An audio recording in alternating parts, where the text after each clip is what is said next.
People are not poor because they don't have money. They are poor because they never change the way they think.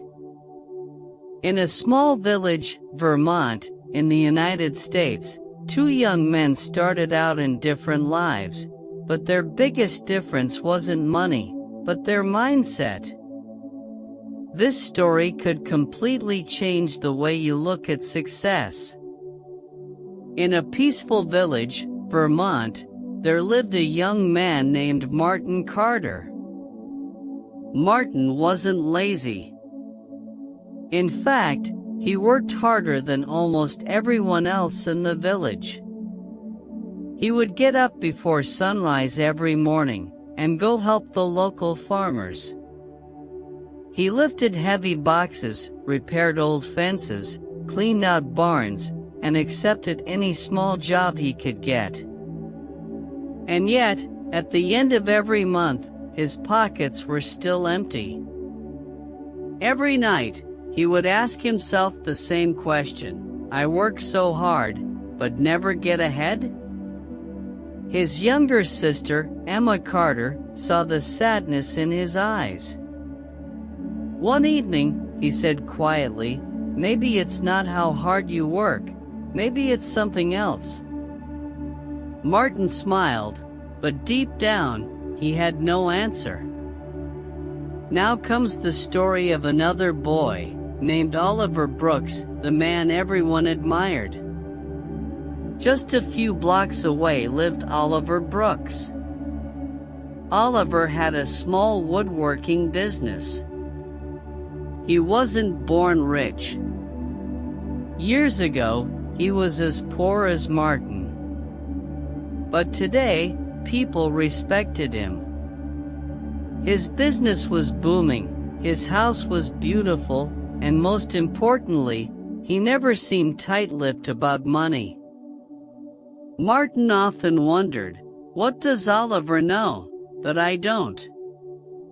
Time passed. One afternoon, Martin met an old man sitting under a large oak tree.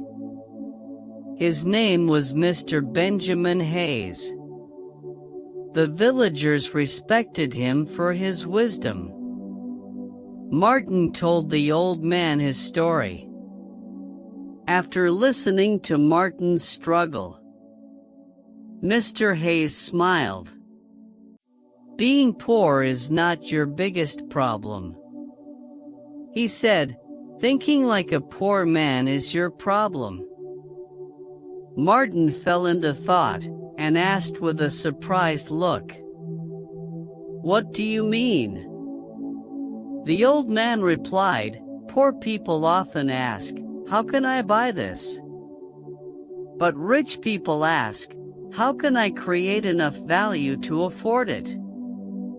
This one sentence changed something inside Martin. Martin thought, "Why not go and meet Oliver?" The next morning, instead of working longer hours, Martin went to meet Oliver. Martin said to Oliver, "Can you teach me?"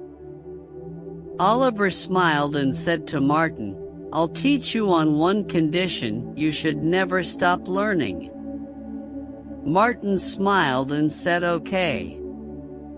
Every evening, the next day, after work, Martin spent 2 hours learning woodworking. He made mistakes, many mistakes. Sometimes he wanted to quit. But he remembered the words of Mr. Hayes, "Your future changes the moment you change your mind. Time is the real wealth." Weeks passed, and while others spent their evenings watching television, Martin studied. While others complained, he practiced. While others wasted their weekends, he made better furniture. Slowly, his skills improved. Then one day, his first customer appeared. He only made $50, but something much bigger had happened. For the first time, his skill had made money instead of his muscles. Within a few days, Martin had a lot of money, and he thought about buying a new iPhone, but then he remembered Oliver's advice: don't spend your first profit, invest it. With that thought in mind, Martin opened his own furniture shop and bought tools. These tools helped him make high-quality furniture. Soon, the number of customers also increased, and his income gradually increased.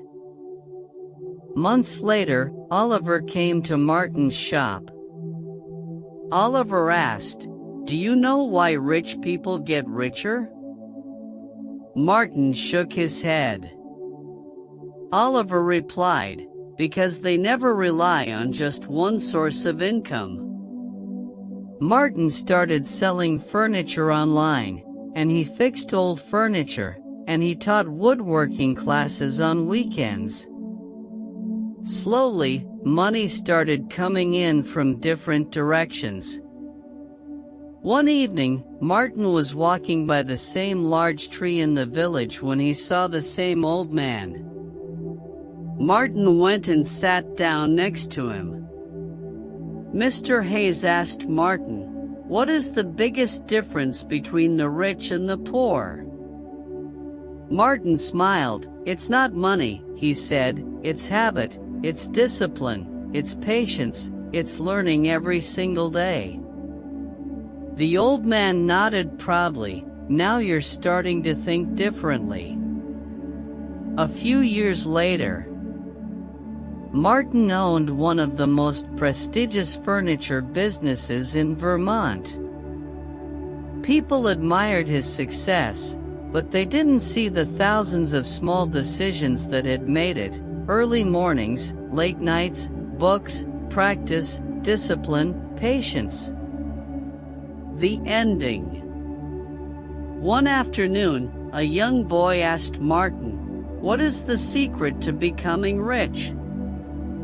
Martin smiled, then quietly replied, "Rich people don't become successful because they have money.